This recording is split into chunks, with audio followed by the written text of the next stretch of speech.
வாழ்க வையகம், வாழ்க வையகம், வாழ்க வளமுடன். குரு வாழ்க, குருவே துணை. குருவின் அடி போற்றி. உலக சமுதாய சேவா சங்கமும் திருப்பூர் மண்டலமும் இணைந்து நடத்தும் இணையதள சேவையில் தங்கள் பங்களிப்பை சிறப்பாக நடத்தி கொண்டிருக்கும் திருப்பூர் மண்டல தலைவர் பேராசிரியர் அருள்நிதி மறை மதன் குமார் ஐயா அவர்களுக்கும்,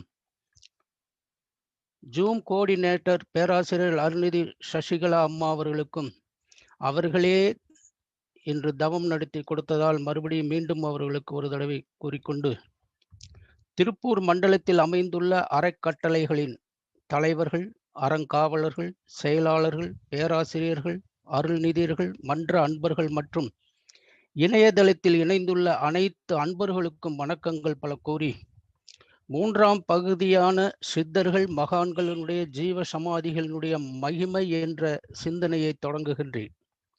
இந்த சிந்தனையில் இன்று சிந்தாமணி என்ற ஒரு மந்திரத்தை பற்றி பேசணும். அந்த சிந்தாமணி என்ற அந்த சொல்லுக்கு வேதாத்திரிய விளக்கம் மகரிஷி அவர்கள் அழகாக கொடுத்திருக்கிறார். அதை முதல்ல பார்க்க போறோம். அது ரொம்ப முக்கியம். இரண்டாவதாக, உண்மையான ஜீவ சமாதி எது? அது கௌரவமான தற்கொலை என்று ஒரு ஜீவ சமாதிகளை குறிப்பிடுவார் மகரிஷி அவர்கள். அது எதை குறிப்பிடுகிறார் என்பது அதை பற்றியும் பேச போறோம். மூன்றாவது, ஜீவ சமாதிகளில் அதனுடைய அமைப்பும் கோயில்களுடைய அமைப்பும் இரண்டுக்கும் உள்ள வித்தியாசங்களை சிறிதளவு பார்த்து, அதனால் ஜீவ சமாதியும் கோயிலும் என்ற ஒரு கம்பேரிசனை பண்ணி அதனுடைய சிறப்பை பற்றி பேச போறோம். நான்காவதாக, சித்தர்கள் எந்தெந்த இடங்களில் எந்தெந்த கோவில்களில் அடங்கியுள்ளார்கள், ஜீவசமாதி பெற்றுள்ளார்கள் என்ற அந்தந்த இடங்களையும் இன்று பார்க்க போறோம். முதல்ல இந்த சிந்தாமணி கல் என்ற ஒரு அந்த கல்லை யார் வைத்திருக்கிறார்களோ அவர்கள் நினைத்ததை அடையலாம் என்ற ஒரு அந்த மந்திரத்தினுடைய பதஞ்சலி முனிவர் அவர்கள் வைத்த அந்த மந்திரத்தினுடைய சக்தியை பற்றியும் அதனுடைய பெருமையை பற்றியும் போன ஞாயிற்றுக்கிழமை நன்றாக பார்த்தோம். அப்போ இந்த தேவர்களும் அசுரர்களும் பால் கடலை கடைந்து அமிர்தம் எடுப்பதற்காக முயற்சி செய்து கடைசியாக என்ன வருது? அமிர்தம் வருது. ஆனா அது கூட காமதேனு, கற்பக விருட்சம், சிந்தாமணிக்கல் என்ற மூன்றும் வருது. இந்த மூன்றும் பார்த்தீங்கன்னா, காமதேனுன்னு சொன்னீங்கன்னா அது ஒரு கற்பக விருட்சம்.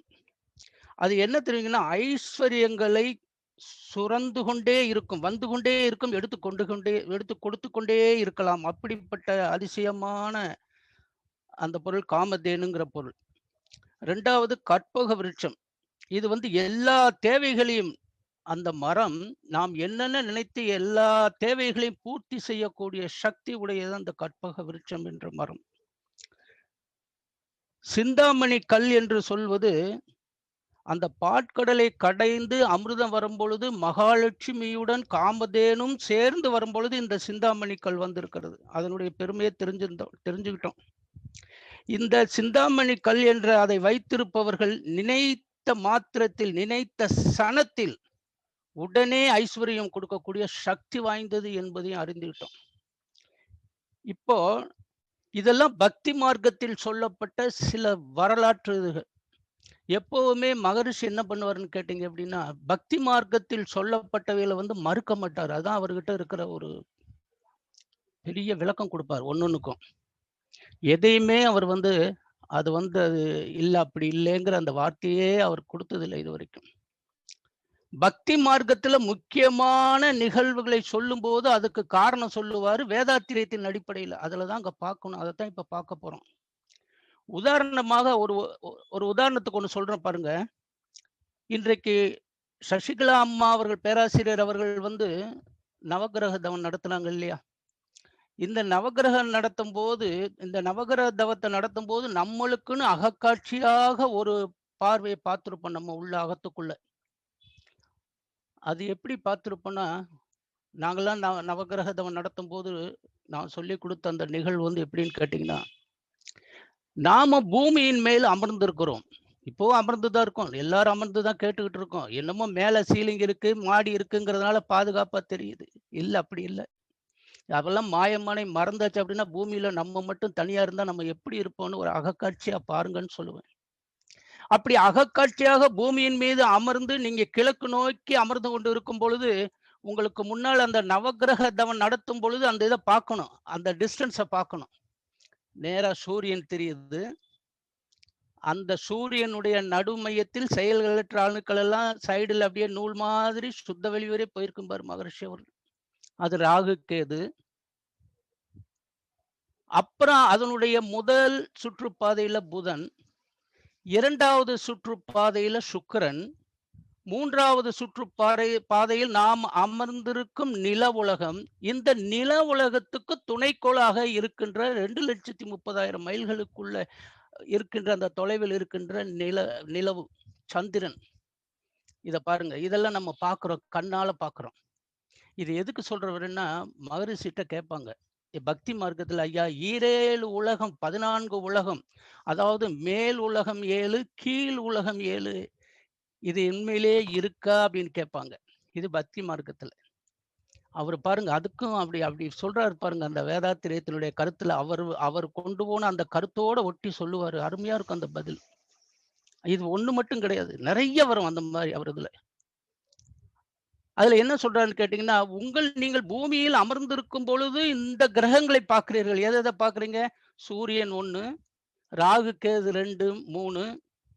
அது பக்கத்துல இருக்கக்கூடிய முதல் சுற்றில் இருக்கக்கூடிய புதன் 4, சுக்கிரன் 5, நாம் அமர்ந்திருக்கும் நில உலகம் 6, நம்ம பக்கத்துல இருக்கிற சந்திரன் 7 ஆச்சா? இது நம்ம எப்பவுமே நமக்கு கண்ணு முன்னால பார்க்கிறதுனால அது நமக்கு மேல இருக்கிற மாதிரி தான் தெரியும். அதனால இத மேலுலகம் என்று வைத்துக் கொள்ளலாமா? அப்படிம்பாரு. மறுக்க முடியுமா? ஆனா மத்த கிரகங்கள்லாம் என்ன சொல்லுவாங்கன்னு கேட்டீங்கன்னா, சரி நீங்க மேல் உலகத்துக்கு காரணம் சொல்லிட்டீங்க. கீழ் உலகம் 7 இருக்கே. பாதாள உலகம் 7 உலகம் என்று சொல்லுகின்றார்களே, அதுக்கு என்னய்யா பொருள் அப்படின்னு கேட்பாங்க. அப்ப இந்த பூமியிலே நீங்க உட்கார்ந்துகிட்டு கிழக்கு பக்கமாக பார்க்கும் பொழுது 7 கிரகங்கள் கண்ணுக்கு தெரிகிறது. ஆனா அதுக்கப்புறம் இருக்கக்கூடிய முதல் கிரகமாகிய செவ்வாய் சூரியனிலிருந்து 14 கோடி மைல்கள் எவ்வளவு தொலைவில் இருக்கு. அதை நம்ம பார்க்க முடியுமா? அப்படியே நமக்கு அது எல்லா கிரகங்களையும் சுத்தி சூரியனை சுத்தி வரும்போது எவ்வளவு தொலைவு இருக்கு, அதை பார்க்க முடியுமா? அதே மாதிரி நமக்கு பின்னாடி இருக்கக்கூடிய முதல் கிரகம் என்னது? செவ்வாய். அதே சூரியனிலிருந்து 48 கோடி மைல்களுக்கு அப்பால் வலம் வந்து கொண்டு இருப்பது குரு என்ற கிரகம். அது என்ன, இதே 14 கிரகத்தையும் நம்மளால 14 கோடி கிரக தொலைவே பார்க்க முடியலன்னா 48 கோடி மைல்களுக்கு தொலைவில் இருக்கிறது எப்படி பார்க்க முடியும்? அது நம்மளால பார்க்க முடியாது. ஆனா அகக்காட்சியாக பார்க்கலாம், அது வேற. அவர் சொல்ற கருத்தினுடைய ஆழத்துக்கு நான் வர்றேன். அப்ப அதுவும் பார்க்க முடியாது. இன்னொரு கிரகம் என்ன? சனி. அது 88 கோடி. நல்லா நினைச்சு பாருங்க. இதெல்லாம் நமக்கு பின்புறமாக இருக்கிறது. இத நமக்கு கீழாக இருக்கிறதாக வைத்துக் கொள்ளலாமா அப்படிம்பாரு. சரி ரைட்டு. செவ்வாய், குரு, சனி 3 தானே இருக்கு. இன்னும் 4 கிரகம். 4 கிரகத்துக்கு அவர் சொல்றாரு, யுரேனஸ் 1 எடுத்துக்கங்க.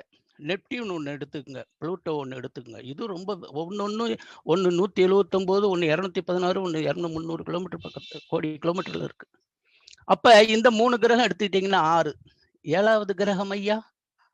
அதன் அதுக்கு என்னன்னா, நாம் 7வது கிரகம் எதையும் இதுக்கு நம்ம இது பண்றது இல்லைனால, சுத்த வெளியை நாம் 7வது கிரகமாக எடுத்துக்கொள்ள வேண்டியதுதான் அப்படின்பார். எப்படி கொண்டு போறாரு பாருங்க வேதாத்திரியத்துல. அவர் என்ன சொல்றாருன்னா, இந்த சுத்த வெளி என்பது போய்க்கொண்டே இருப்பதால் அது பால் நிலைன்னு ஏற்கனவே சொல்லியிருக்கோம். அது ஒரு தளம். அதனால அது பால் தளம். அதனால அது என்னது? கீழ்தளம் வச்சுக்கோங்க. பாதாள லோகம். அப்படி கொடுப்பார். அப்ப ஈரேழு உலகங்கள் 14 உலகங்கள்ல மேல் உலகங்களுக்கும் மேலேழு உலகங்களுக்கும் விளக்கம் அளிக்கிறார். பாதாள 7 உலகங்களுக்கும் விளக்கம் இப்படித்தான் அவர் ஒவ்வொன்றுக்கும் அழகா சொல்லுவார். அந்த மாதிரிதான் இந்த இடத்துல நம்ம என்ன பண்றோம்னு கேட்டீங்கன்னா, அந்த பாட்கடலை கடையும் பொழுது என்னென்ன வந்திருக்கு? காமதேனு வந்திருக்கு, கற்பக விருட்சம் வந்திருக்கு, சிந்தாமணி கல் வந்திருக்கு. இது 3ம் என்ன கொடுக்குன்னா, நினைத்ததே கொடுக்கக்கூடியது, எப்பொழுதும் கொடுக்கக்கூடிய ஐஸ்வர்யங்களே கொடுக்கக்கூடியதுன்னு பொதுவா.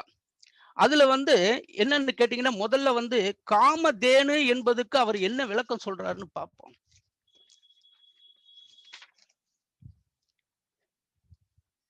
ஆன்மாவினுடைய இந்த 3 நிலைகளை எதுக்கு கம்பேர் பண்றான்னு கேட்டீங்கன்னா, காமதேனு, கற்பக விருட்சம், அப்புறம் என்னது அது? சிந்தாமணி. இந்த 3க்கு வந்து ஆன்மாவின் 3 நிலைகள்ம்பாரு. நல்லா கவனிக்கணும்.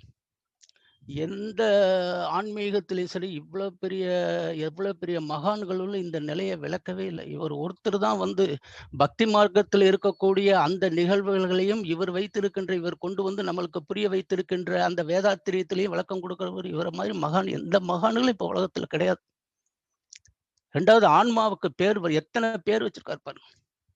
ஒரு ஆன்மான்னா அதுக்கு எவ்வளவு பேர் இருக்கு பாருங்க. உயிர், சீவன், உள்ளம், நெஞ்சம், அகம், உயிரின கருமூலம், தெய்வீக சரித்திர பெட்டகம், ஜெனடிக் சென்டர், டிவைன் ட்ரெஷர், மனித இன சரித்திர பெட்டகம், உயிர் மையம். எத்தனை பேர் கொடுத்திருக்காரு அந்த ஒரு கருமையம். இந்த கருமையம் என்று அழைக்கப்படுகின்ற அந்த ஆன்மாவின் நிலைதான் 3 நிலைகள் அப்படிங்கிறார். அது என்ன? முதல் நிலை காமதேனுங்கிறது. ஆன்மாவின் முதல் நிலை காமதேனு. காமம் என்றால் இச்சைங்கிறது எல்லாத்துக்கும் தெரியும். அது 2 பிரிப்போம். காமம் பிளஸ் தேனு.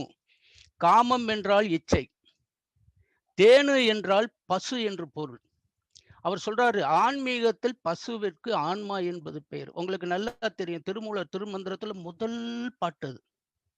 பசுபதி பாசம் எனப்பகர் 3ல் பதியை போய் பசு பாசம் அனாதி, பதியினை போய் பசு பாசம் அணுகா, பதியணியில் பசு பாசம் நிலாவே. அருமையான பாட்டு. பதி பசு பாசம் பரு. இந்த இடத்துல பசு என்பது ஜீவனை குறிக்கும், பதி என்பது இறைவனை குறிக்கும், தலைவன். பாசம் என்பது மும்மலங்களை குறிக்கும். அதான் பதி பசு பாசம் என பகர். பதி பசு பாசம் என்னும் மூணு சொன்னோம்னா, அல்ல பதியினை போய் பசு பாசம் அனாதி.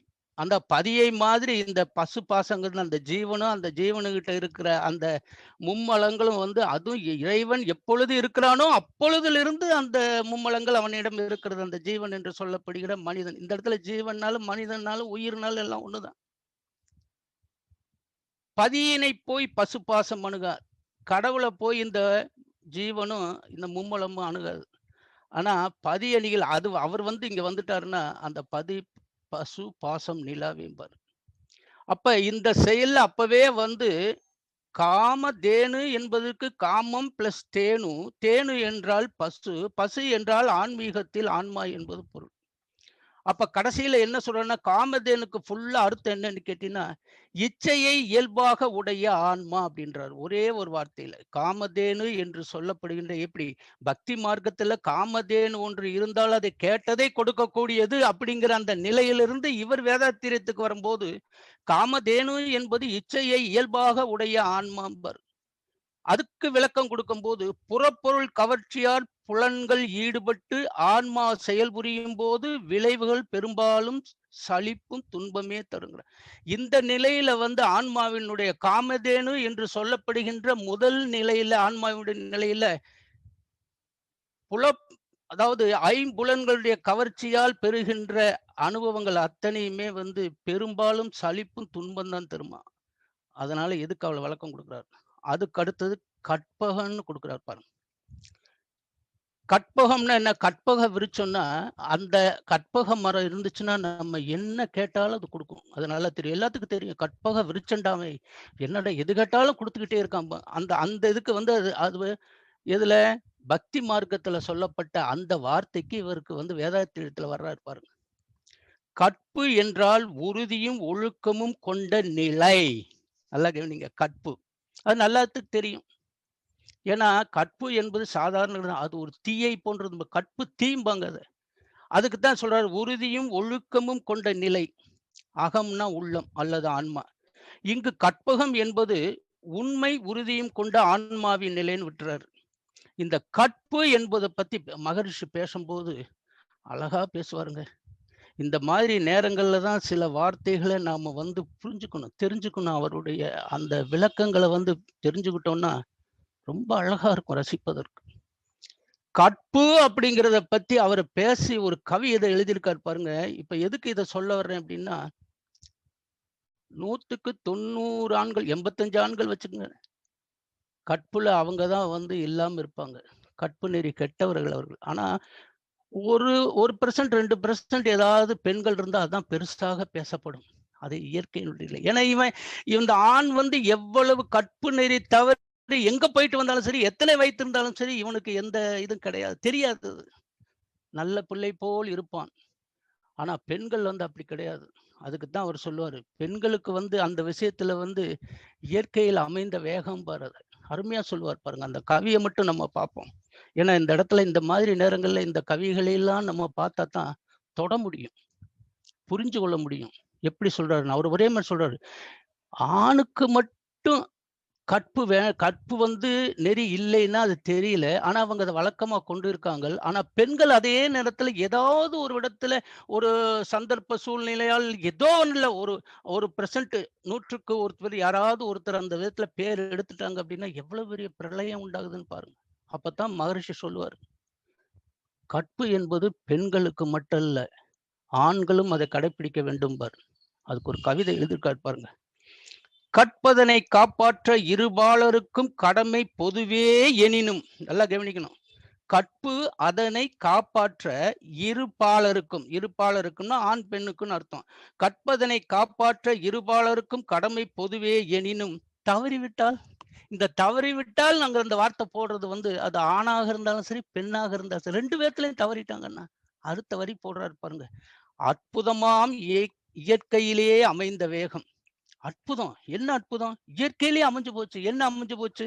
ஆணை விட்டு பெண்ணிற்கே சின்னம் வைக்கும். நல்லா கவனிக்கணும். இந்த இடத்துல இந்த சின்னம் வைக்கும் என்பது வந்து நான் அழுத்தி சொல்ல விரும்பல. உங்களுக்கு தெரியும். அற்புதமாம் இயற்கையிலேயே அமைந்த வேகம் ஆணை விட்டு பெண்ணிற்கே சின்னம் வைக்குங்கிறார். சட்புத்திரன் போல அவன் உலாவ சமூகத்தால் அவள் தூற்றப்படுவாள். அப்படி பிறந்த குழந்தை வந்து அவனுக்கு தெரியாது. தந்தையாருன்னு சொல்லிட்டு அவனுக்கு ஒண்ணுமே தெரியாது. அவன் பாட்டு சமூகத்துல அப்படியே போயிட்டு இருப்பான். அப்படி அவன் உலாவும் பொழுது, அந்த சமூகம் என்ன பண்ண அவளுடைய மகன் என்று அவளைத்தான் தூற்றும். அந்த இடத்துல இந்த வார்த்தையை போடுறார் பாருங்க. சட்புத்திரன் போல அவன் உலாவ சமூகத்தால் அவள் தூற்றப்படுவாள். அதனால் நட்பண்பாம் கற்பொழுங்கை உயிரினும் மேலாய் நாடுகின்றார் அறிவுடைய பெண்கள் எல்லாம். எப்படி கற்பை பத்தி எழுதியிருக்கார் பாருங்க. மகரிஷி வந்து வேதாத்திரியத்துல பெண்களுக்கு தான் அதிக மதிப்பு கொடுத்திருக்காரு. நல்லா கவனிக்கணும். பெண்களுக்கு தான் ரொம்ப மதிப்பு கொடுத்திருப்பாரு. அவர் சொல்லும் போதே என்ன சொல்லுவாருன்னு கேட்டீங்கன்னா, ஆண்களை விட மேலானவர்கள் இல்லை, கீழானவர்கள் இல்லை, சமமானவர்களும் இல்லை. ஆனா ஆண்களை விட சிறந்தவர்கள் அப்படிம்பாரு. இது எங்க அப்பன் குதிரைக்குள்ள இல்லை இந்த மாதிரி. அப்ப அவருடைய வார்த்தை என்ன? நாம் ஆண்களை விட பெண்கள் தான் சிறந்தவர்கள்னு அர்த்தம். அப்ப அந்த நிலையில என்னமோ அதே நிலையில என்ன பண்ணுவான்னு கேட்டீங்கன்னா, அப்படிப்பட்ட அந்த பெண்களையும் வந்து பண்பாடோட வளர்த்த வேண்டும் அப்படிங்கிறது எவ்வளவு அவங்கள பெருமைப்படுத்தினாலும், அந்த பெண்களையும் பண்பாடோடு வளர்த்த வேண்டும்ங்கிறதுக்கு சில 2 பாட்டு எழுதியிருக்காருங்க. அந்த பெண்கள எப்படி கண் மாதிரி பாதுகாக்கணும், அந்த வயசுல எப்படி அவங்கள கொண்டு போகணும் அப்படிங்கிறத அந்த 2 பண்பாடோட 2 பாட்டு எழுதியிருப்பார் பாருங்க. ஒரு முதல் பாட்டு. "விறகதனை வாங்குகின்றோம் எரிப்பதற்கே, வேண்டிய போதல்லாது நெருப்பின் பக்கம் மறதியினாலும் வையோம். அதுபோல் ஆண் பெண் மனமாகும் முன் நெருங்க விடக்கூடாது. உறவுகளில் பெற்றோர்கள், பெற்ற மக்கள், உடன் பிறந்தோர், குறிப்பிட்ட சுற்றமல்லார் பிறருடனே ஆணோடு நட்பாக." எப்படிப்பட்ட வரி பாருங்க. பிழை இல்லை. ஆனா இதெல்லாம் செய்யலாம். நட்பு பண்ணிக்கலாம். அந்த பெண்ணு வந்து ஆணோட நட்பு வச்சுக்கலாம். எப்ப நட்பு வச்சுக்கலாம்? பிழை இல்லை. அது தப்பு இல்ல. எப்போ? தொழில், வயது, நாடு ஒத்தால். எப்படிப்பட்ட கவி பாருங்க. இது ஒரு கவிதை. இத வந்து ரொம்ப நம்ம விளக்கிட்டே போனா சொல்லிட்டே போலாம். ஒவ்வொரு வார்த்தைக்கும் அர்த்தங்கள சொல்லிட்டே போனா. டைம் இருக்குமா? இருக்காது. கண்டிப்பா இருக்காது. அதனால இன்னொரு கவிதையும் அதோட சேர்த்திடுறேன் பாருங்க. "மேட்டினிலே கொட்டும் நீர் பள்ளம் ஓடும், மேல் நோக்கி எரிந்த பொருள் பூமிக்கவும்." எப்போ மேட்ல கொண்டு போய் ஒரு தண்ணிய ஊத்துனீங்கன்னா, அது பள்ளத்த தான் நோக்கி ஓடும். இது இயற்கையினுடைய அதான் அவரு சொன்னது என்ன? அற்புதமாம் இயற்கையின் உந்து வேகம் இது. இந்த பாட்டினுடைய தத்துவமே அதுதான். மேட்டினிலே கொட்டும் நீர் பள்ளம் ஓடும். தண்ணிய கொண்டு போய் மேட்ல போட்டோம்னா அது பள்ளத்த தான் நோக்கி ஓடும். மேல் நோக்கி எரிந்த பொருள் பூமிக்கவும். ஏதாவது கல்லு ஏதோ ஒண்ணு மேல தூக்கி எறிஞ்சோன்னா அது எங்க வரும்? பூமிக்கு தான் வரும். அதான் மேல் நோக்கி எரிந்த பொருள் பூமி கவ்வும். நட்டி வைத்த கொம்பினிலோ மரத்தினிலே போய் நட்புடனே கொடி வகைகள் சுற்றி கொள்ளும் அப்படிம்பாரு. ஒரு கொடி வந்து அது படறதுக்கு இடம் இல்லாம ஒரு உயரத்துக்கு தான் வரும். அந்த உயரத்துல அப்படியே காத்துக்கு ஆடிக்கிட்டே இருக்கும்போது அந்த கொடி என்ன படும்? அது அப்படியே பக்கத்துல ஏதாவது ஒரு கம்ப துணி காய போட ஒரு கம்ப நட்டு வச்சிருக்கோம். இல்ல பக்கத்துல ஒரு மரம் வளர்ந்துட்டு இருக்குன்னா, அந்த மரத்துல போய் அப்படியே படர ஆரம்பிச்சுரும். இதுதான் இயற்கையின் உந்து வேகம். நல்லா கவனிக்கணும். நட்புடனே கொடி வகைகள் சுற்றி கொள்ளும். சேட்டையாம் வாலிபத்தில் ஆண் பெண் உள்ளம் சேர்ந்து ஒன்ற உடலணைய ஆர்வம் கொள்ளும். நல்லா கவனிங்க. எந்த நேரத்துல அந்த கொடி அப்படியே இதா இருக்கும்போது அதுக்கு சரியான பாதுகாப்பு கொடுக்கலைன்னா அது செய்யத்தான் செய்யும். சேட்டையாம் வாலிபத்தில் ஆண் பெண் உள்ளம் சேர்ந்தொன்ற உடலணைய ஆர்வம் கொள்ளும். கூட்டுறவால் எப்பொருளும் தன்மை மாறும் குணங்கள் எல்லாம் இயற்கையிலேயே அமைந்ததா. எப்படிப்பட்ட கவிதை பாருங்க. இதெல்லாம் இந்த மாதிரி நேரங்கள்ல சொல்லும் போது மனதுல வந்து அதுல ஒன்றணும். அது அவர் அவர் அமைத்த அந்த கவியினுடைய பொருளை மனதில் கொள்ளணும். அதுதான் ரொம்ப முக்கியம். மனதில் மனதில் வைத்து அதனுடைய பொருளை அப்படியே உணர்ந்து ரசிக்கணும். ரசிச்சு அதன்படி நம்ம அந்த பண்பாட்டோடு அவங்கள வளர்க்கணும். ரைட். இப்போ நம்ம சிந்தாமணியை பத்தி பேசுறோம். நம்ம என்னென்ன பார்த்துருக்கோம்? கற்பகம் விருட்சம் பார்த்துருக்கோம், காமதேனு பார்த்துருக்கோம். இப்ப சிந்தாமணி. இந்த சிந்தாமணிங்கிறது தான் நமக்கு வந்து ரொம்ப முக்கியமானது. ஏன்னா இந்த சிந்தாமணியினுடைய கல்லுல இருக்கக்கூடிய அந்த அதிசயங்களை வைத்து தான் அந்த பதஞ்சலி முனிவர் சிந்தாமணி மந்திரத்தை உற்பத்தி பண்ணியிருக்கார், அதனுடைய தன்மையை வச்சு. ஆனா அந்த பக்தி மார்க்கத்துல அப்படி சொல்லப்பட்டாலும் இந்த சிந்தாமணிக்கு என்ன வார்த்தைங்கிறத வேதாத்திரத்துல விளக்குறாரு பாருங்க மகரிஷி, எவ்வளவு அருமையா. சிந்தாமணி என்றால் சிந்தையின் மணியான நிலை. சிந்தைன்னா உங்களுக்கு தெரியும். சிந்தை என்றால் மனம், அறிவு, எண்ணம், தியானம். இங்கு சிந்தாமணி என்பது ஆன்மாவின் சிறப்பான நிலை. நல்லா கவனிச்சுக்கணும். அங்க வந்து என்ன சொன்னோம்? அந்த இடத்துல வந்து ஒன்னொன்னுக்கும் ஒவ்வொரு நிலையை நம்ம சொல்லிட்டு இருக்கோம். அதாவது கற்பகம் என்றால் உண்மை உறுதி கண்ட ஆன்மாவின் நிலை அந்த இடத்துல. ஏன்னா கற்பகம் என்பது உறுதியும் ஒழுக்கமும் கொண்ட நிலை. அப்ப என்னது? கற்பகம் என்பது உள்ளம் உறுதியும் கொண்ட ஆன்மா நிலை. அதனால இந்த இடத்துல என்ன சொல்ற? சிந்தாமணி என்ற நிலை எதுக்குன்னு கேட்டீங்கன்னா, ஆன்மா ஆன்மாவின் சிறப்பான நிலை பாரு. நீங்க ஒண்ணு பாருங்க, நம்ம சொன்னோம் இல்லையா, அந்த 3 நெகட்டிவ் வார்த்தை வரும் சித்த ரகசியத்துல. என்ன நெகட்டிவ் வார்த்தை வரும்? சாகா தலை, சாகாங்கிறது நெகட்டிவ். வேகா கால், வேகாங்கிறது நெகட்டிவ். அடுத்தது என்னன்னா போகா புனல், போகா என்பது நெகட்டிவ். இது வந்து சித்த ரகசியம் நான் சொல்லியிருக்கேன். ஒரு ஜீவசமாதி அடைவதற்குரிய முக்கிய காரணங்களில் இது ஒண்ணு. அதே மாதிரி இவர் வந்து இதை தனியா பிரிச்சா சிந்தா பிளஸ் மணி. சிந்தா அப்படின்னா சிந்தாத. ஆனா அதை சிந்தைன்னு எடுத்துக்கும் போது அது வந்து என்ன ஆகுது? மனம், அறிவு, எண்ணம், தியானத்தை கூட குறிக்கும். அதனால அந்த சிந்தாத மணி என்பது வந்து அந்த எண்ணங்களை ஒருநிலைப்படுத்தி நின்று அந்த உயிரை ஒன்றோடு ஒன்று இணைத்து அந்த உயிரினுடைய இயக்கத்தை அந்த விரைவை அப்படியே தவத்தின் மூலமாக கொஞ்சம் கொஞ்சமா அப்படியே குறைச்சிட்டு வரும்போது அது வந்து சிந்தையின் மணியான நிலையை கொள்ளுகிறதுங்கிறார். அவர் சொல்றது பாருங்க. சிந்தாமல் இருக்கின்ற, அதாவது சிந்தையானது சலனமற்று இருப்பது, புலனடக்கம் பெற்று இருப்பது, உயிரை உணர்ந்து அதனால் கிடைக்கும் ஆற்றலால் சிந்தையினை உயர்த்தி அதன் மூலம் உயிர் விரைவை குறைத்து.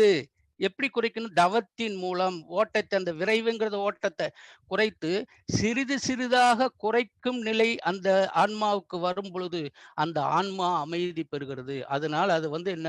சிந்தாமணி என்பது ஆன்மா அமைதி பெறும் நிலை. அப்படி அமைதி பெறும்போது அது என்ன ஆகுது? மெய்ப்பொருளாகி விடுகிறது. அந்த ஆதி நிலையோடு இணைந்து விடுகிறது.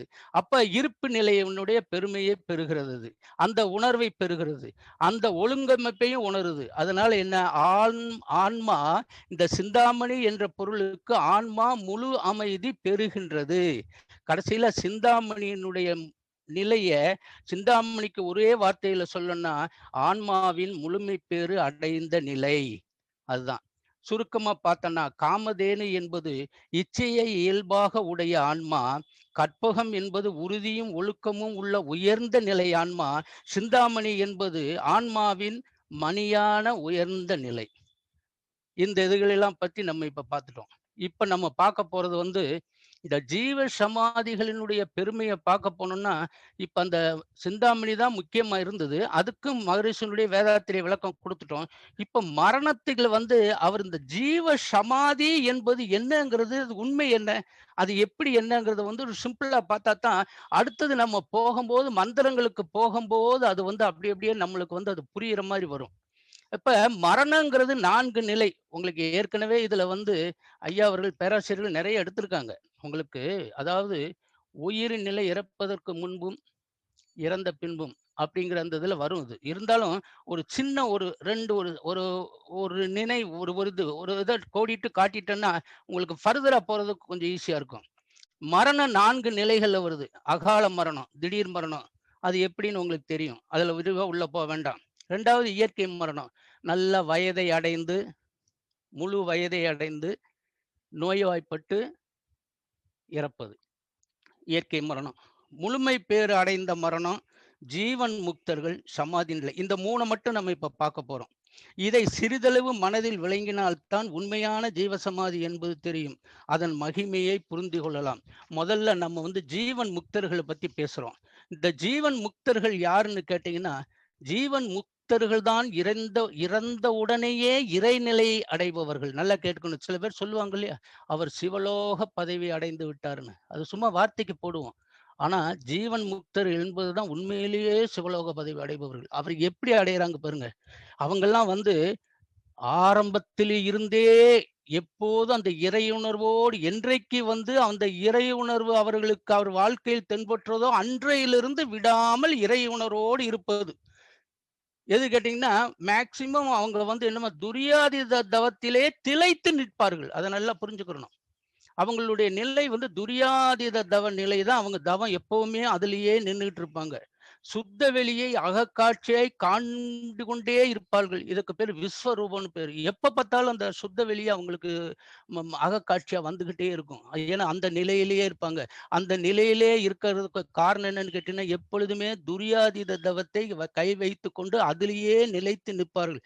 அதுக்கு பேரு வந்து என்னன்னு கேட்டீங்கன்னா, விஸ்வரூபம்னு பேரு. அவங்களுடைய வாழ்க்கை பழக்கம் நினைவை விட இறையுணர்வு தான் அதிகமா இருக்கும். துரியாதீத தவம் தான் நினைவு வந்துகிட்டே இருக்கும். அவங்க வாழுகின்ற வாழ்க்கை எப்பொழுது அந்த இறை உணர்வை உணர ஆரம்பித்தார்களோ, அன்னையிலிருந்து அந்த துரியாதீத தவமே செய்து, செய்து, செய்து அந்த இறைநிலையோடு ஒன்றி இருப்பாங்க.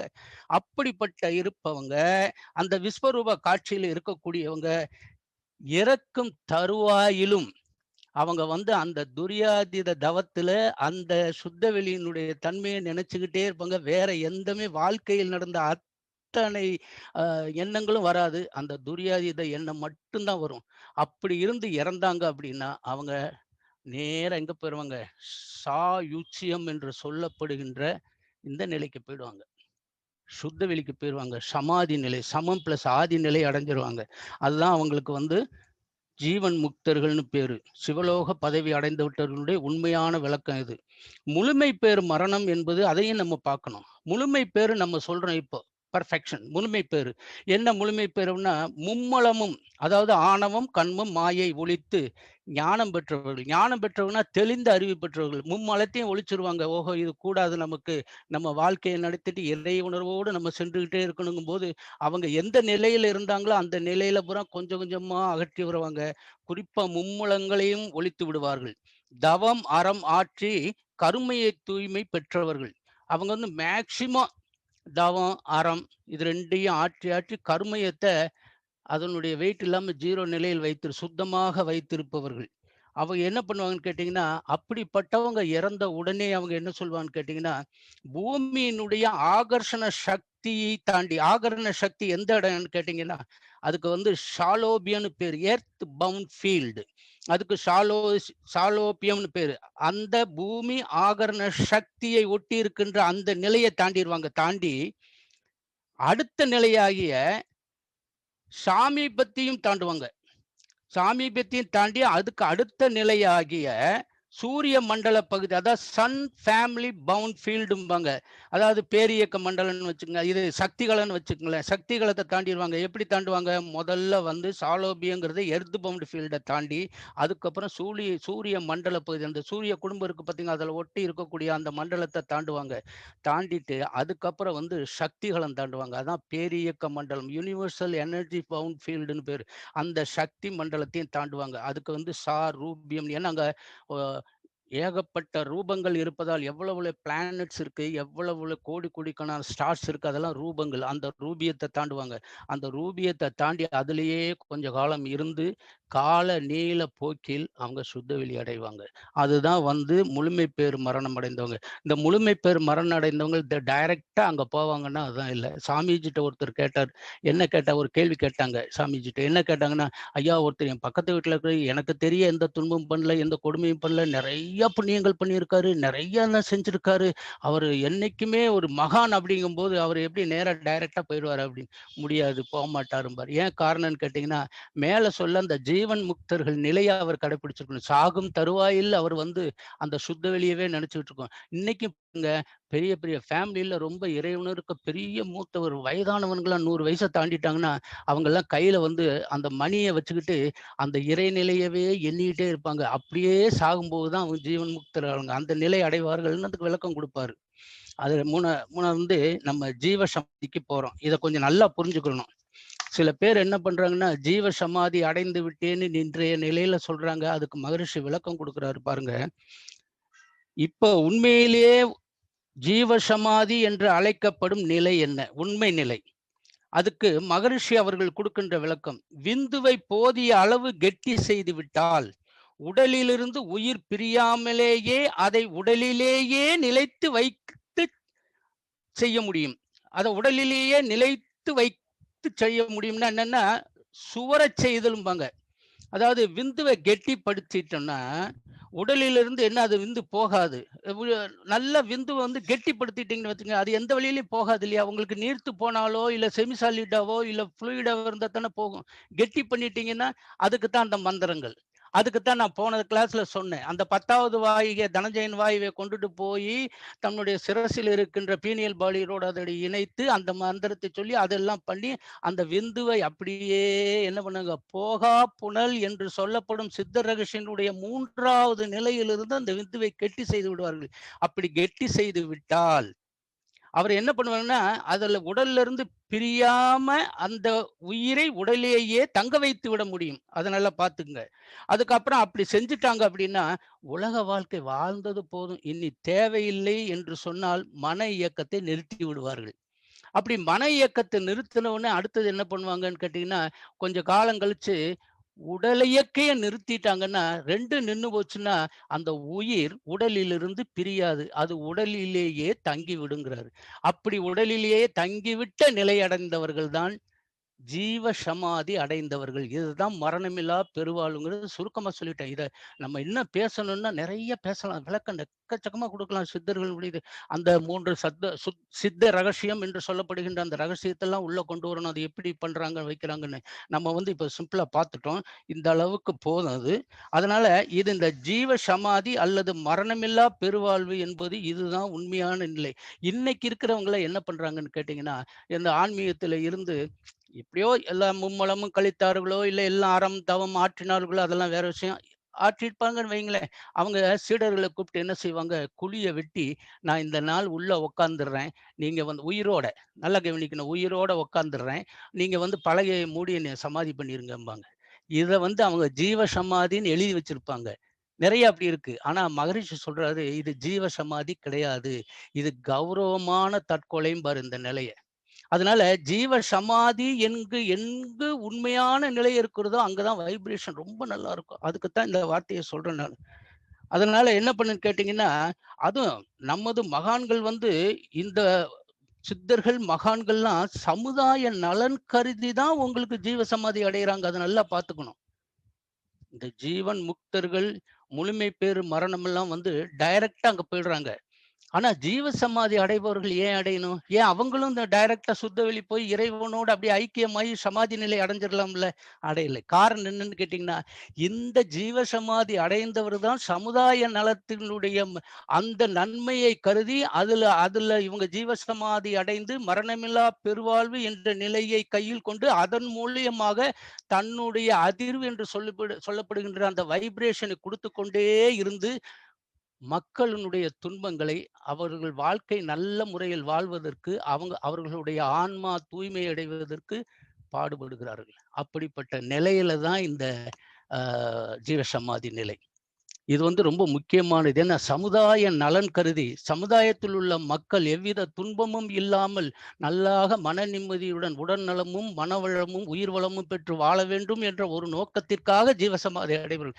இதைத்தான் மகரிஷி அவர்கள் ரொம்ப பாராட்டுவாங்க. இதுதான் தேவை அப்படின்னு. ஒரு ஒரு உதாரணம் ஒன்று சொல்றேன் பாருங்க. அதாவது மகரிஷி அவர்களினுடைய 95வது வயதுல அவங்கள கொண்டாடும் போது மேடையில உட்காந்து பேசுவார். பேசிட்டே இருக்கும்போது எடுத்தோடனே இதுதான் சொல்லுவார். யாரும் நம்ம எல்லாம் 90 வயசுக்கு மேல இருக்கவே கூடாதுங்க அப்படிம்பாரு. அப்படி சொல்லிட்டு அமைதியாயிருவாரு. எல்லாரும் முழிப்பாங்க. என்னடா? ஏன்னா 95வது பிறந்த நாள் அவருக்கு. 95வது பிறந்த நாள்னா 94வது வயது முடிந்து தானே 95வது ஆரம்பிக்கும். அப்ப 94 90 வயது கடந்து 4 வருடங்கள் தான் இருக்கு. அவர் இந்த வார்த்தையை சொல்லும்போது அடுத்தது யோசிச்சு கொஞ்ச நேரம் நிறுத்தி சொல்லுவாரு. சமுதாயத்துக்கு ஒரு மனிதன் பயன்படவில்லை என்றால் அவன் ஜென்மம் எடுத்து அவன் பிறவி எடுத்து பிரயோஜனமே இல்லை என்றார். ஏன்னா 90 வயசுக்கு மேல நாம் இன்னொருவருடைய உதவியை நம்பி நாம் உடலை நகர்த்துவதால் நாம் எப்படி சமுதாய நலன் ஆற்ற முடியும் பார். அவர் சமுதாய நலம் சமுதாய நலம் சமுதாய நலம் என்று சொல்லியே வந்ததுனால்தான் அதன் மூலியமாக வந்ததுதான் அது உலக சமாதானம். இன்னைக்கு இருக்கிற நிலைமையில அவர் இருக்கும்போது கொஞ்சமாவது இன்னைக்கு இருக்கிற நிலை பார்த்தா உலக சமாதானம் இல்லைன்னா உலகமே அழிந்து விடும். அந்த நிலைக்கு வந்துருச்சு. இன்னைக்கு நம்ம பார்த்துக்கிட்டு தான் இருக்கோம். அது மனிதனா அழிக்கிறானா இல்லையா, இயற்கையும் கொஞ்சம் அழித்து கொண்டு இருக்கிறது. காரணம் என்னன்னு கேட்டீங்கன்னா, இவன் செய்ததை இயற்கை திருப்பி நமக்கு செய்யுது இன்னைக்கு. நல்லா கவனிக்கணும் நீங்கெல்லாம். அப்ப மகரிஷி எவ்வளவு தூரம் அதை உணர்ந்து அதை எழுதியிருக்காரு பாருங்க. அப்படிப்பட்ட நேரத்துல என்ன சொல்லுவாருன்னு கேட்டீங்கன்னா, ஒரு கவியே எழுதியிருப்பாரு அருமையா. கல்லும் மரமும் மௌன நிலையில் நின்று கடமை தவறாது பயனாகும் போது சொல்லும் கருத்தும் உடைய மனிதனேனோ சுகம் கெட்டு சமுதாயத்தை வெறுக்க வேண்டும் என்பார். அல்லும் பகலும் ஆசை ஒழிக்கவென்றே ஆசைதனை பேராசையாக்கிக் கொண்டு தொல்லை விடும் அன்பர்களே சுருங்கச் சொல்வேன் சுய நிலையை அறிய கருதவமே போதும்பார். அப்ப இவர் என்ன செய்யறாருன்னு கேட்டீங்கன்னா, இந்த ஜீவ சமாதிங்கிற நிலையை கொஞ்சம் ஆதரிச்சு எழுதுவார். இது தான் சமுதாயத்துக்கு நலன் கொடுக்கும். ஏன்னா அவங்களுடைய வைப்ரேஷன் என்று சொல்லப்படுகின்ற அந்த அதிர்வு அலைகள் மனிதனுக்கு போன உடனே என்னென்ன வேணும் அந்த சமாதியில் அதெல்லாம் கிடைக்கக்கூடிய அந்த சக்தி இருக்கிறதுனால சொல்றாரு. இப்போ நம்ம என்ன பண்றோம்னு கேட்டீங்கன்னா, சமாதியின் பெருமையை பற்றி பேச போறேன் இப்போ. ஏற்கனவே தலைப்பு சமாதியின் பெருமை தான். நீங்க இந்த ஜீவ சமாதி மரணமில்லா பெருவாழும் முழுமை பெரும் மரணம் ஜீவன் முக்தி இதெல்லாம் நீங்களா புரிஞ்சுக்கிட்டீங்க. அப்ப இந்த ஜீவ சமாதியினுடைய நிலையை பத்தி நம்ம அதனுடைய நிலையை பத்தி பேச போறோம். கோயிலோட கம்பேர் பண்ண போறோம். எப்படி கம்பேர் பண்ணப்படுதுன்னா, பொதுவாவே மகரிஷி ஒரு இடத்துல சொல்றாருங்க. கோயில் என்பதுங்க அந்த ஆலயனுடைய அமைப்பு ஒரு இடத்துல டெஃபினிஷன் கொடுப்பாரு. நட்சத்திரம் தரும் நல்ல சக்திகளை ஈர்த்து தரும் நல்ல அமைப்பில் ஆலயங்கள் அமைந்துள்ளனர். எப்படிப்பட்ட வார்த்தை பாருங்க. நட்சத்திரம் தரும் நல்ல சக்திகளை ஈர்த்து தரும் நல்ல அமைப்பில் ஆலயங்கள் அமைந்துள்ளன. எல்லா ஆலயம் எந்த மதத்தினுடைய இப்ப நம்மளுடைய இது பாருங்க, மேல கொண்டு போய் அந்த கலசத்தை கூமாச்சு வச்சிருப்பாங்க. அது வான்காந்த ஆற்றலை வாங்கி நேரம் அது ஆண்டனா மாதிரி. நம்ம இது மட்டும் கிடையாது. நம்ம மதத்தில் இருக்கிற இந்து மதத்தில் இருக்கிற கோயில்கள் மட்டும் கிடையாது. நீங்க அங்க கிறிஸ்டியானிட்டி பாருங்க, மேல வச்சிருப்பாங்க சிலுவையை வச்சு அதை ஊசியா வச்சிருப்பாங்க. அதே மாதிரி முஸ்லீம் பாருங்க, இஸ்லாமியத்துல அவங்க குண்டு மாதிரி வச்சு மேல ஒரு கம்பி வச்சிருப்பாங்க. அப்ப அதுக்கு தான் அந்த வார்த்தை சொல்றாரு மகரிஷி. நட்சத்திரம் தரும் நல்ல சக்திகளை ஈர்த்து தரும் நல்ல அமைப்பில் ஆலயங்கள் அமைந்துள்ளன. ஆனா ஜீவ சமாதி அப்படி கிடையாது. அது எல்லா நிலைகளில் அமைந்திருக்கும். அதுல கட்டடம் மாதிரி கட்டி வச்சிருப்பாங்க, இல்ல திறந்த வெளியில் இருக்கும். அதுக்கு எந்த விதமான அமைப்பும் கிடையாது. அதுதாங்க ஜீவ சமாதியினுடைய பெருமை. 2வது இந்த இந்த கோவில்களுக்கு கும்பாபிஷேகம் 12 வருடத்துக்கு ஒரு முறை கண்டிப்பாக பிரசித்தி பெற்ற கோயில்கள். அதை முதல்ல நீங்க நினைக்கணும். சித்தர்கள் மிகவும் சக்தி வாய்ந்த சித்தர்கள் 18 நிலைகளை கடந்து சக்தியாக திகழ்கின்ற அந்த சித்தர்கள் அடங்கிய கோயில்கள்ல தான் 12 வருடத்துக்கு ஒரு தடவை கும்பாபிஷேகம் பண்றாங்க. கும்பத்துக்கு அபிஷேகம், மேல இருக்கிற கும்பத்துக்கு அபிஷேகம் ஏன் பண்றாங்க? அதுல வந்து என்னன்னு கேட்டீங்க அப்படின்னா, இதுல ஒண்ணு என்னன்னு கேட்டீங்கன்னா, அந்த வைப்ரேஷன் என்ன, இந்த 7 சம்பத்துகளில் கொடுக்கக்கூடிய அந்த வைப்ரேஷனை மந்திரங்கள் மூலமாக என்ன பண்ணுவாங்க? அத ஒரு எந்திர தகட்டுல பதிப்பாங்க. அதை எதன் மூலியமாக? யாகங்கள் வளர்த்தி அந்த மந்திரங்களை ஓதி ஓதி ஓதி ஓதி அந்த மந்திரங்களுக்கு சக்தி திணிவு கொடுத்து அந்த எந்திரத்தை கொண்டு போய் அந்த தெய்வ சிலையினுடைய அடியில பதிச்சு வச்சிருவாங்க. அது என்ன பண்ணுங்க தெரியுமா? எல்லா 7 சம்பத்துகளில எந்த நிலையில வந்து யாரு வந்து எது கேட்டாலும் அந்த வைப்ரேஷன் குடுத்துக்கிட்டே இருக்கும், அந்த கோயில்கள்ல இருந்து. அப்ப என்னான்னு கேட்டீங்கன்னா, அந்த எந்திரத்திலிருந்து வருகின்ற அந்த வைப்ரேஷன் வந்து பிரிஞ்சு போயிறக்கூடாதுன்னு சொல்லி, அந்த சுவாமி சிலை இருக்கின்ற அந்த இடத்தை சுத்தி கருங்கல்லால கட்டி, எந்த விதமான ஓட்டையும் இல்லாமல், வெளிச்சமும் இல்ல, எதுவும் இல்லாம இருட்டாதாங்க இருக்கும். ஆனா முன்னாடி மட்டும் ஒரு சின்ன வாசல். அதுதான் கற்பக கிரகத்தினுடைய அமைப்பு. காரணம் அது வழியா வெளிய வரும். அப்படி வெளிய வரும்போது, அதனை வணங்குகின்றவர்கள் அங்க முன்னாடி வரும்போது, அந்த வைப்ரேஷன் நேரா அவங்களுக்கு வரும். வந்து அவங்க வாங்கிக்கிருவாங்க. அப்படி அதுக்கு பக்கத்துல போக முடியல, ரொம்ப கூட்டமா இருக்குன்னாலும் பரவாயில்ல. என்ன ஆகும்? அது வழிய வந்து அந்த கோயிலுடைய கர்ப்பகிரகத்தை அத சுத்தி வரும் அந்த வைப்ரேஷன். அப்பதான் பாருங்க, அதுக்கு ஒரு அடுத்தது வைப்பாங்க கல்லு. அதே மாதிரி பெருசா கொஞ்சம் நீளமா நடந்து வர்ற மாரி. இந்த மாதிரி அமைப்புகள்ல தான் கோயில்ல வச்சிருப்பாங்க. அது இவங்க என்ன பண்ணுவாங்கன்னு கேட்டீங்கன்னா, அந்த மந்திரத்தினுடைய தகுட்டில் இருக்கக்கூடிய அந்த சக்தி, பக்தர்கள் வந்து அந்த கடவுளை என்ன பண்ணுவாங்க, வணங்குபவர்கள்லாம் வேணுங்கிறத கேட்டு கேட்டு வாங்கி வாங்கி வாங்கி நாளடைவில் அந்த மந்திர சக்தியினுடைய திணிவு அது அப்படியே குறைஞ்சுகிட்டே வரும். அப்படி குறைஞ்சுகிட்டே வரும்போது என்ன செய்வாங்க, கரெக்டா 12 வருடம் கழிச்சு பழையபடியும் கும்பாபிஷேகம் என்ற பெயர் மேல இருக்கு பாத்தீங்களா, அதுக்குத்தான் அபிஷேகம் பண்ண, கும்பத்துக்கு அபிஷேகம் பண்ணுவாங்க. அப்படி அபிஷேகம் பண்ணி அந்த மந்திரத்தை பழையபடியும் அதுல உரியேத்தி அதுக்கு சக்தி கொடுத்து பழையபடியும் அது புனருத்ராணம் வாங்க, அதுக்கு அதை செய்வாங்க. அப்படி செஞ்ச உடனே தான் பழையபடியும் அது கொடுக்கும். இன்னும் பாருங்க, சில கோயில்கள்ல வந்து அந்த 12 வருடங்களுக்கு கும்பாபிஷேகம் நடக்கவில்லை என்றால், அந்த சக்தி குறைந்து விட்டால், அது வந்து அந்த வைப்ரேஷனுடைய நிலையும் குறையும் பொழுது, இவன் பக்தன் என்ன வேணும் போய் கேட்கிறானோ அந்த நிலையும் குறைந்து விடும். அதனாலதான் கரெக்டா அதை பண்ணுவணும். ஆனா ஜீவ சமாதியில அந்த நிலை தேவையில்லை. நல்லா கவனிக்கணும். ஜீவ சமாதிக்கு புனருத்ராணம் என்று சொல்லப்படுகின்ற குடமுழக்கு, கும்பாபிஷேகம் எதுவுமே தேவையில்லைங்க. காரணம் என்னன்னு கேட்டீங்கன்னா, அவர் ஜீவ சமாதி அடைந்து இருப்பதால், அவரிடம் இருந்து வருகின்ற அந்த அதிர்வு வைப்ரேஷன் ஆனது வந்து கொண்டே இருக்கும். என்ன வேணுமோ அதை நம்ம அப்படியே டைரக்டா வாங்கலாம். அதான் ரொம்ப முக்கியமானது. அதுதான் சமாதியினுடைய பெருமை அது. 2வது வந்து கோயில்ல என்ன பண்ணுவாங்கன்னு கேட்டீங்கன்னா, மந்திரம், எந்திரம், தந்திரங்கிற 3 இத கையாளுவாங்க. நல்லா கவனிக்கணும். இந்த மந்திரம், எந்திரம், தந்திரம் 3 நிலைய கையாள்றது என்னன்னு கேட்டீங்க அப்படின்னா, மந்திரம் வந்து 7 சம்பத்துக்களில் ஒன்றை பெற மகரிஷி சொல்லுவார். அந்த 7 சம்பத்தி அவர்கள் சொல்லுவாங்க. 7 சம்பத்து என்னன்னு? உருவமைப்பு, உடல் வலிமை, அறிவின் மேன்மை, குணம், செல்வம், புகழ் அல்லது கீர்த்தி. இந்த சுகம் 7, அதாவது உருவமைப்பு 1, உடல் வலிமை 2, அறிவின் மேன்மை 3, குணம் 4, செல்வம் 5, புகழ் அல்லது கீர்த்தி 6, சுகம் 1, 7. இந்த 7 சம்பத்துகள்ல என்ன வேணுமோ அந்த இதுக்குண்டான மந்திரம், ஒரு மந்திரத்தையும், உருவமைப்புன்னா முருகனை பத்தி, உடல் வலிமைன்னா அனுமனை பத்தி, அறிவின் மேன்மையை பத்தி சரஸ்வதி அல்லது ஹயக்ரீவர் என்ற கடவுளை பற்றி, குணம், செல்வம், புகழ், கீர்த்தி, இதுக்கு 3க்கு வந்து செல்வத்துக்கு வந்து என்ன பண்ணுவாங்க, லட்சுமிக்கு. குணத்துக்கு என்ன, குணம், புகழ், கீர்த்தி, இதுக்கு 3க்கு வந்து குரு அம்சமான தட்சிணாமூர்த்தி வர்றாரு. ஏன்னா குருவு தான் வந்து குருவை போல் கொடுப்பாரும் இல்லை. அவர் வந்து எல்லா கிரகங்களும் அந்த நவகிரக தவங்களை சொல்லுவாங்க. குரு ஒண்ணுதான் வந்து எல்லா கிரகங்களும் கொடுக்கக்கூடிய பலனே அந்த ஒரு கிரகமே கொடுக்கும். அதனாலதான் குரு பார்வை கோடி நன்மைம்பாங்க. அப்படிப்பட்ட இந்த எந்திரத்துல என்ன பண்ணுவாங்கன்னா, இந்த மந்திரங்களை சொல்லி எந்திரத்துல ஏத்தி உருவேத்துவாங்க. அப்ப மந்திரமானது எந்திரத்தில் உருவேற்றப்படுகிறது. அப்படியே கொண்டு போய் புதைச்சிருவாங்க. புதைச்ச உடனே என்ன பண்ணுவாங்க, அதாவது புதைச்சிருவாங்கன்னு வேற மாதிரி நினைக்காதீங்க. அதை வந்து அந்த கர்ப்பகிரகத்தினுடைய சாமியினுடைய கீழ அந்த கர்ப்பகிரக அந்த அந்த சுவாமி சிலையினுடைய கீழ ஒரு அறை தோண்டி நல்லா பத்திரமா வச்சு ரொம்ப காலத்துக்கு இருக்கின்ற அளவுக்கு அதை பக்குவப்படுத்தி அதில் அமைத்து விடுவார்கள். அப்ப என்ன பண்ணுவாங்க, இப்ப மந்திரம் வந்துருச்சு. அதுல ஏத்தி எந்திரம் வச்சாச்சு. இப்ப தந்திரம் என்ன வேலை செய்யுது? இந்த வந்து அறிவின் நிலையில் குறைந்தோர்கள் இருக்காங்க இல்லையா? அவங்களுக்கு வந்து தெரியாது. இப்ப எதுக்கு நம்ம மனவளக்கலை மன்றத்துக்கு வாங்க, வாங்க கூட்டிட்டு வாங்கங்கிறோம். நம்ம மனவளக்கலை மன்றத்துல இருந்தவங்களுடைய ஒரு அந்த நிலை மத்தவங்களுக்கு இருக்காது. அதுல அந்த மன்றத்துக்குள் நுழையாதவங்களுக்கு அந்த நிலை இருக்காது. நம்மள விட குறைஞ்சு தான் இருப்பாங்க. ஆனா அவங்களையும் அது கொண்டுட்டு வரணுங்கிறது தான் மகரிஷியினுடைய ஒரு பெரிய ஆர்வம். நம்ம செய்யக்கூடிய ஒவ்வொரு பேராசிரியரும் செய்யக்கூடிய புண்ணிய காரியம் அதுதான். தன்னிலை அறிவு நிலையில் தாழ்ந்து எது சிறந்தது, எது சிறப்பற்றது என்பது தெரியாமல் தன் வாழ்க்கையை துன்பமாக அனுபவித்துக் கொண்டு இருப்பவர்கள் நிறைய இருக்காங்க. அப்படிப்பட்டவர்களை ஆதி காலத்திலே அப்படிப்பட்டவர்களை நம் முன்னோர்கள் என்ன சொன்ன தந்திரமா கூட்டிட்டு வரணுமா? எங்க தந்திரமா கூட்டிட்டு வரணும்? அந்த கோயிலுக்கு தந்திரமா கூட்டிட்டு வரணும். எப்படி தந்திரமா எப்படி வச்சா அவன் தந்திரமா போய் வா வான்னு கையை இழுக்க முடியுமா? அதான் இல்ல.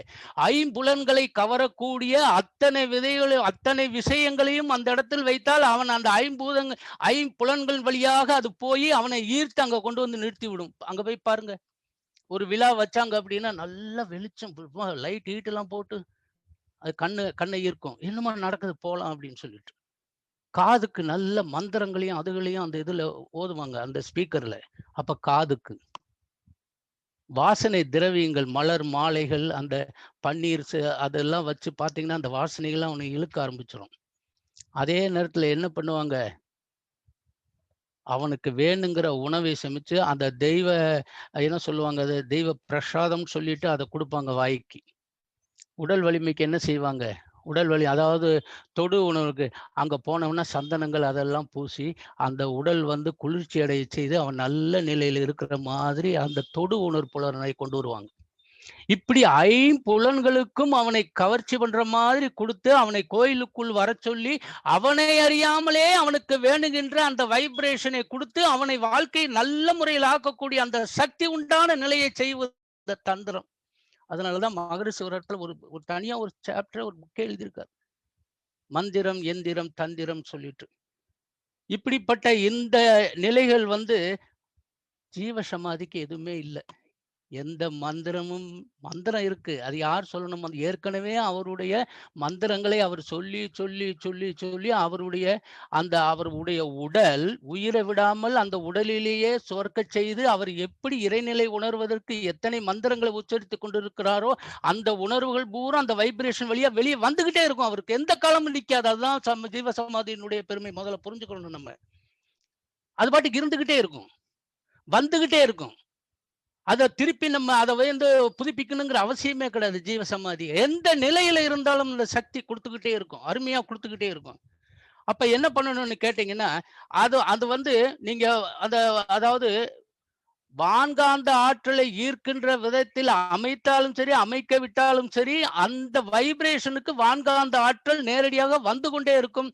இங்கிருந்து எது தேவை என்று நினைப்பவர்கள் மனம் ஒன்று அங்க போனாலே ஆட்டோமேட்டிக்கா அவளுக்கு வந்துடும். தந்திரம் பந்தி அவங்களை கூப்பிடணுங்க அவசியம். இவர்கள் உணர்ந்து அந்த ஜீவ சமாதியினுடைய நிலையை உணர்ந்து இதில் இவ்வளவு பெரிய மகான் சக்தி வாய்ந்த சித்தர்கள் மகான்கள் அமைந்திருக்கிறார்கள் என்று மனதை ஒருநிலைப்படுத்தி அந்த இடத்துல போய் நின்று நீங்க தவம் செய்யணும் கூட அவசியம் கிடையாது.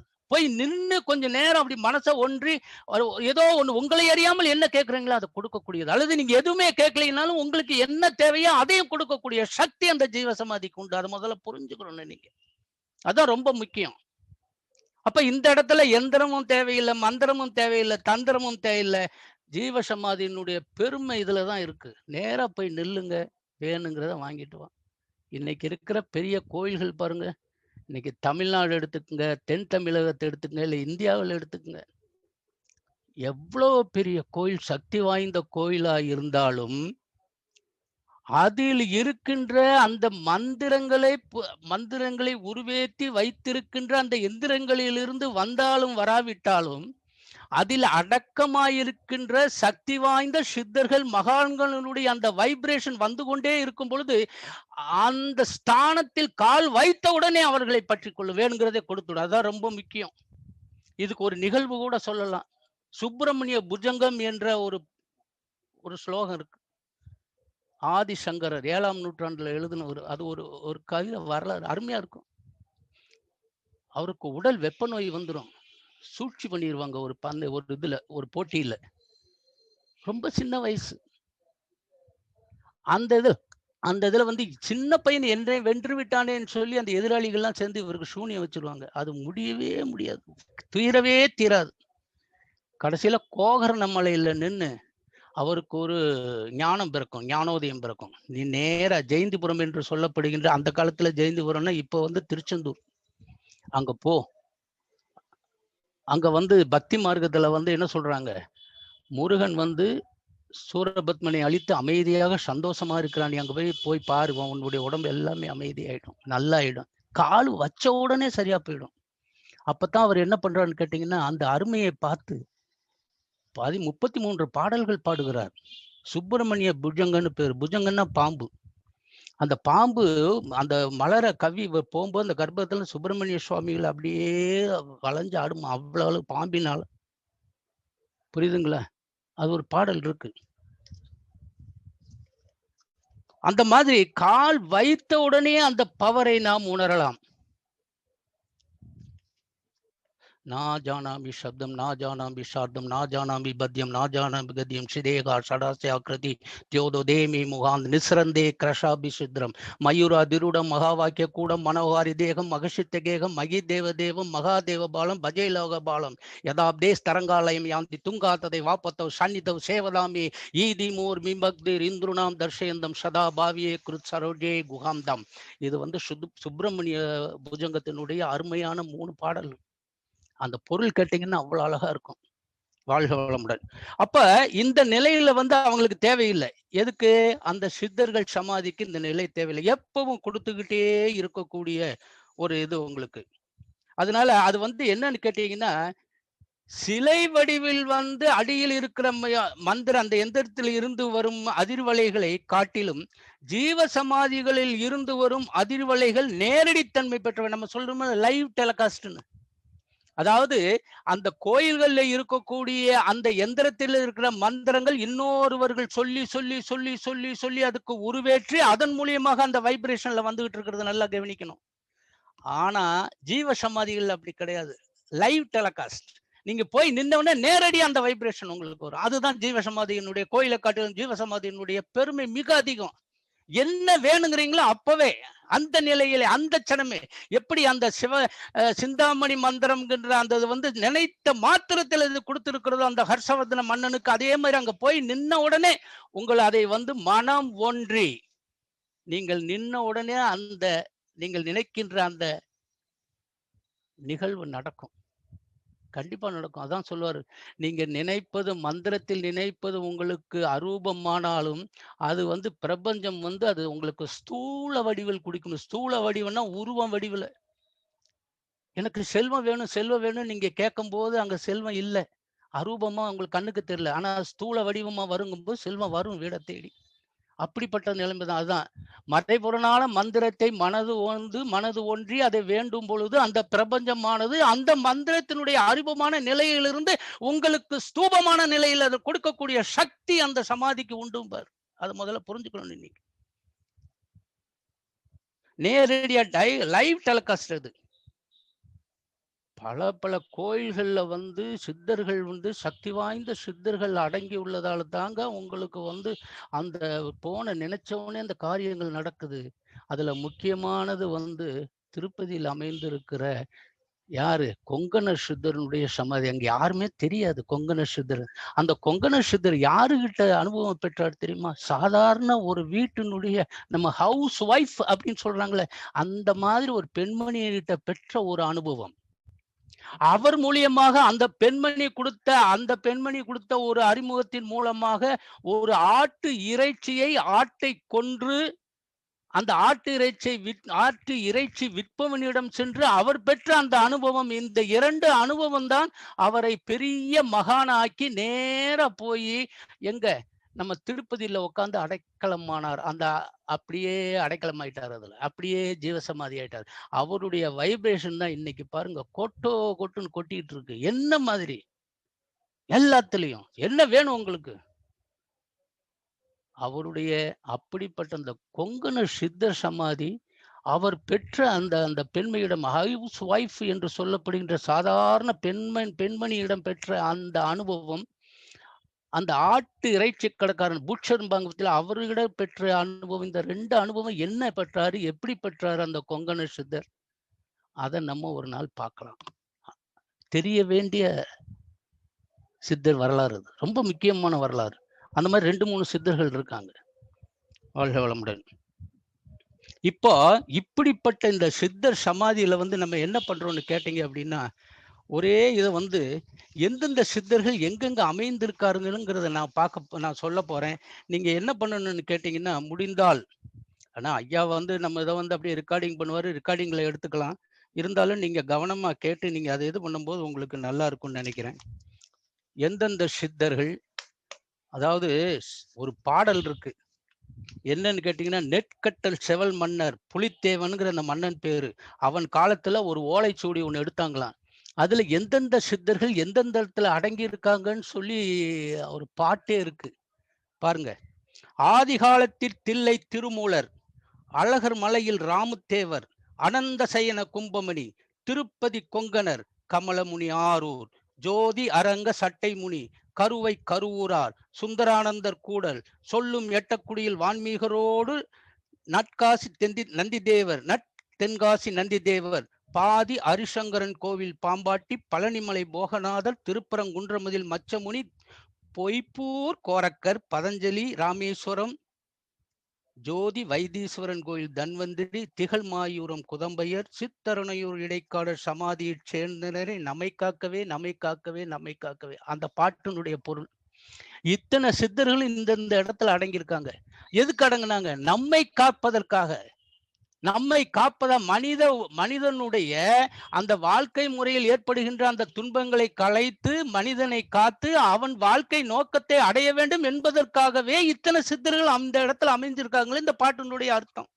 இது போக எந்தெந்த சித்தர்கள் வந்து முக்கியமான சித்தர்கள், அதாவது 18 சித்தர்கள்னா நான் 18 பேர் சித்தர்களை நான் சொல்லல, நிறைய சித்தர்களை சொல்றேன். ஏன்னா 18 நிலைகளை இவங்க பூரா கடந்தவங்க. சரியை, கிரியை, யோகம், ஞானம் என்ற 4 நிலைகளில் ஒன்றன்றி ஒன்றை கடைபிடித்து 4 × 4 16 நிலைகள். ஒரு நிலையிலும் ஒன்னொன்னு இருக்கணும். நான் மறுபடியும் சொல்றேன் அந்த 18 நிலைகள் என்னன்னு. சரியை, கிரியை, யோகம், ஞானம். சரியை என்பது வந்து பக்தி, கிரியை என்பது தொண்டு, யோகம் என்பது இணைதல், இறைவனோடு இணையும் எந்த செயலும் யோகம், ஞானம் என்பது தெளிந்தறிவு. சரியையில கிரியை யோகம் ஞானம் செய்யணும், யோகத்துல சரியை கிரியை ஞானம் செய்ய, இப்படி ஒண்ணுல விட்டு ஒண்ணு 3 தொடர்ந்து செஞ்சுக்கிட்டே இருந்தா 4 × 4 16. கடைசி நிலை என்ன? 17வது நிலை வந்து தன்னை அறிதல், தன் உயிரை அறிந்து தன்னை அறிவது 17வது நிலை. இது 18வது நிலை என்ன? இறையை உணர்ந்து இறைநிலை அடைந்து அவனோடு இருந்து அந்த அனுபவத்தை பெற்றுவது, இறைவனை கண்டு கழித்தல் 18வது நிலை.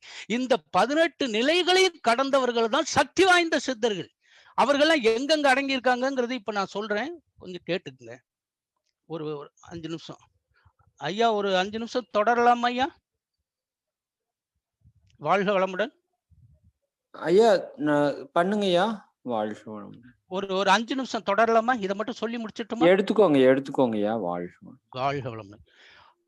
சித்தர்கள் பாருங்க, ரொம்ப பிரசித்தி பெற்ற அந்த 18 நிலைகளை கடந்த சித்தர்கள். அகத்தியர் அனந்த சயனம் திருவனந்தபுரம், சிவவாக்கியர் கும்பகோணம், திருமூலர் சிதம்பரம், கோரக்கர் கோகரணமலை, போகர் பழனிமலை, ராமுத்தேவர் அழகர் மலை, பதஞ்சலி ராமேஸ்வரம், சட்டைநாதர் திருவரங்கம் ஸ்ரீரங்கம், கமலமுனி திருவாரூர், மச்சமுனி திருப்பரங்குன்றம், சுந்தரனார் மதுரை, கொங்கணர் திருப்பதி, பாம்பாட்டி திருக்கடையூர், வான்மீகர் எட்டக்குடி, இடைக்காடர் சித்தர் திருவண்ணாமலை, தன்வந்திரி வைத்தீஸ்வரன் கோவில் குதம்பை, மயிலாடுதுறை மாயவரம், கருவூரார் கருவூர், புலஸ்தியர் பாபநாசம், அகப்பையை சித்தர் திருவடை மருதூர், காலங்கிநாதர் காஞ்சிபுரம் சதுரகிரி என்ற இடத்தில், அழகினி சித்தர் நாகப்பட்டினம், காடுவெளி சித்தர் திருக்காஞ்சிபுரம், புன்னாக்கீசர் நன்னாசேருங்கிற ஊர். இது எங்க இருக்குன்னா ஜீவசமாதி சங்கரன் கோயில் பக்கத்துல ஊர் அருகில நன்னாசேர் என்ற இடத்துல இருக்கு இந்த இடம். காகபுஜண்டர் திருச்சி உறையூர் பக்கத்துல, ரோமரிஷி திருக்கைலை, தேரைய சித்தர் தோரணமலை மலையாள நாடு, நந்தி காசி, நாரதர் திருவிடைமருதூர், மார்க்கண்டேயர் கருவை நல்லூர், புலிப்பாணி சித்தர் பழனி அருகே வைகாவூர் என்ற இடத்துல இருக்கு. இவங்கெல்லாம் வந்து அடங்கியிருக்காங்க. இந்த சித்தர்கள் தான் உண்மையிலேயே சக்தி பெற்றவர்கள். இவர்களுடைய நிலை என்னன்னு கேட்டீங்கன்னா, சமுதாயத்தில் உள்ள மக்கள்கள் அதாவது துன்பத்தில் உழன்று கொண்டு இருப்பவருக்கு அதிலிருந்து விடுதலை கொடுத்து அவர்களை வாழ்க்கையின் நோக்கத்தை அடையச் செய்வதே இவர்களுடையது. அதனாலதான் இவங்க பூரா ஜீவ சமாதி அடைந்து சமுதாய தொண்டு இன்றும் புரிந்து கொண்டு இருக்கின்றார்கள். அதை புரிந்து நம்ம அந்தந்த நிலையில எந்தெந்த சித்தர் எங்க போனாலும் சித்தர் இது போக நிறைய மகான்கள் அடங்கியிருக்காங்க. நிறைய இடங்கள் இருக்கு. இப்ப சொல்ல போனீங்கன்னா, அன்னைக்கு ஒருத்தர் கேட்டாரு. அதாவது என்ன சொல்றாருன்னு கேட்டு, தஞ்சாவூர் பக்கத்துல என்னென்ன சித்தர் இருக்காருன்னு. மகான்கள் தான், அவங்களும் தான். ஆனா என்ன அவங்க 18 நிலைகளை அடைந்திருக்க மாட்டார்கள். ஆனா நீங்க சொன்ன மாரி ஜீவன் முக்தர்களாக இருப்பார்கள். இல்லைன்னா என்ன பண்ணுவான்னு கேட்டீங்கன்னா, முழுமை பேர் அடைந்தவர்களா இருக்க. மும்மூலம் நீக்கி அறத்தை அறவாழ்வை ஏற்படுத்திக் கொண்டு தன்னைத்தானே இருந்து அதிலேயே திளைந்து என்ன பண்ணுவாங்கன்னு கேட்டீங்கன்னா, நல்ல மக்களுக்கு நல்லது செய்யணும், நல்லது செய்யணும்னு அப்படியே நினைச்சு சமாதியானவங்க இறந்து போய் சமாதியாகிறவர்கள் அவர்கள். ஜீவ சமாதி என்பது நான் சொன்ன மாரி அதுதான் உண்மையான சமாதி. மத்ததெல்லாம் ஜீவ சமாதின்னு நம்ம சொல்ல முடியாது. ஆனா அவர்களுடைய வைப்ரேஷன் இருந்துகிட்டே இருக்கும். அதனால எந்த சித்தர்களா இருந்தாலும் சரி, மகான்களா இருந்தாலும் சரி, குருமார்களா இருந்தாலும் சரி நல்லா பண்ணிக்கணும்.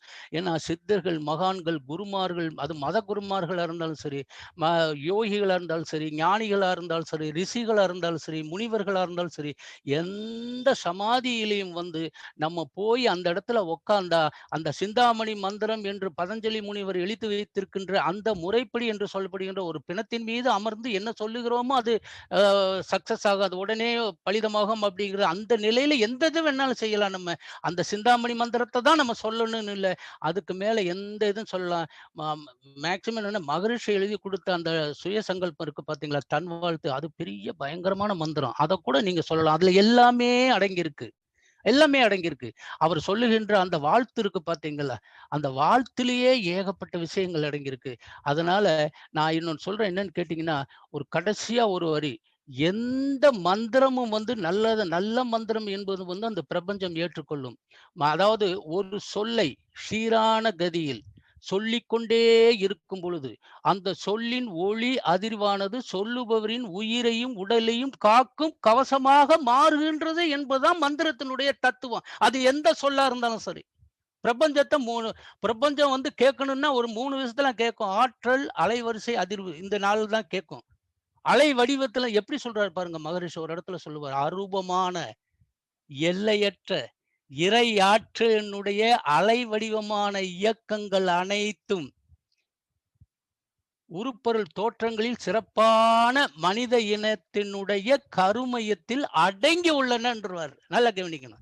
அந்த இறைவனுடைய அலைவடிவமான இயக்கங்கள், இறையாற்றலின் அலைவடிவமான இயக்கங்கள் மனிதனுடைய கருமையத்தில் அடங்கியுள்ளன என்பது அந்த இயக்கமே அந்த அலைவடிவா அடங்கி இருக்கும் போது நீங்க மேற்கொண்டு அந்த ஜீவ சமாதியில போய் நின்னவுடனே அந்த அலை இயக்கம் அந்த வடிவங்களும் அப்படியே அதில் அப்படியே ஒத்ததை ஈர்க்கணும் போது என்ன நினைக்கிறீங்களோ அது அப்படியே ஈர்த்துக்கிறோம். அதனால ஜீவ சமாதி என்பது கோயில் கொண்டுள்ள அந்த கடவுள் சிற்பங்களை விட, அந்த கடவுளினுடைய உருவங்களை விட அங்கு அமைந்திருக்கிற அந்த சக்தி வாய்ந்த 18 நிலைகளை கடந்த மிக மிக மிக சக்தி வாய்ந்த சித்தர்களால் அவர்களுடைய வைப்ரேஷன் தான் அத்தனை பேரும் போகின்ற அத்தனை பேருக்கும் வேண்டியதை கொடுத்து வழிநடத்தி செல்கின்றது என்று முடித்து இந்த வாய்ப்பை அளித்த ஐயா மறை மதன்குமார் ஐயா அவர்களுக்கும், ஜூம் கோஆர்டினேட்டர் அம்மா சசிகலா அவர்களுக்கும் வணக்கங்கள் கூறி இத்துடன் இந்த உரையை நிறுத்துகிறேன்.